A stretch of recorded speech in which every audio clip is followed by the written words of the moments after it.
नमस्कार मित्रांनो, बघा ही चाकवताचं बी आहे. बघा ही तर बघा हे आता आम्ही सारं खुरपून स्वच्छ केले तर त्या साऱ्यातने आता हे बघा हे पातळ पातळ पातळ पातळ चाकवत इसकुटून घ्यायचे येतं. हे बघा ही बारीक बी आहे तर थोडं थोडं थोडं थोडं तो पातळ पातळ पातळ इसकुटून घेऊन दाताळानं मुजवून घ्यायचं आहे. बघा हे बारीक बारीक बारीक बारीक बारीक बारीक सप्ता टाकलं म्हणजे मूळ मोठा होतो आहे, फुट करतं. बघा हे इसकुटून एवढा घेऊन पुन्हा मुजवून घ्यायचं आहे. बघा हे 10-20 आहे तर ही टाकलं थोडं थोडं थोडं असं आधी खायला त्या चाकवता बरोबर टाकलं की उगवण चांगली होती आणि वाढ चांगलं खातं, म्हणून ही 10-20 टाकायचं असतं. आणि बघा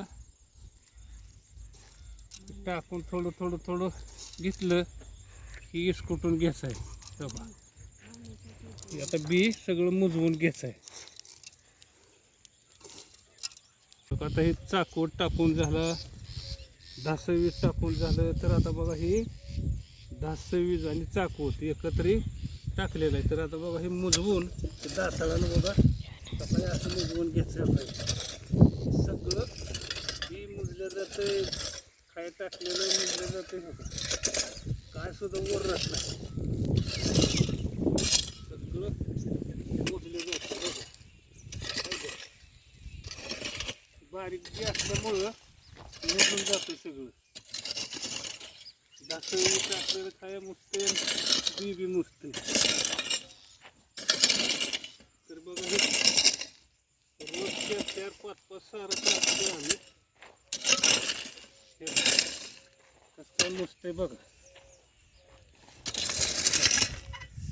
सारं आधी स्वच्छ करावं लागतं, मगच गावात येत नाही काय नाही. बघा अशा पद्धतीने केलं बरं असतं जरा वेळ.